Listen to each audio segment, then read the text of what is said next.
Ако побара судот да бидам сведок овде и да кажам се што знам, секако тоа ќе го направам, тоа ми е граѓанска должност. Суштината на коментарот кој што ќе го дадам, прво треба да знаат граѓаните сите материјали, не само тие за Монструм, сите што сум ги поседувал, вклучително за Зоран Заев, Бранко Црвенковски, Сугаревски, Шикеринска, се е предадено таму. Се надевам дека и моите и на било кој приватни материјали нема да излезат и досега не се случило. Се сме предале таму.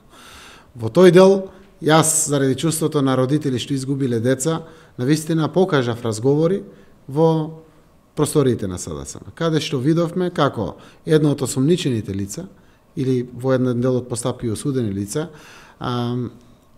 Азири, кој што беше во постапката, звони и разговара со градоначалникот тогаше на Гостивар, Невзат Бејта, и го моли за некои 450 евра субвенции. Ургира за субвенции во земјоделството, има овци, веројатно, не знам, има некои штали, и тоа е разговорот, јас го покажав тој разговор. Исто на родителите ги покажав дури со кој разговарале. Тие што ги викат скриени телефони, ги видоа телефоните. И на крајот сето тоа е предадено. Но Зоран Заев не може да биде истражител, не може да биде обвинител, не можем да бидам јас тој кој што ќе дава оценки или слично.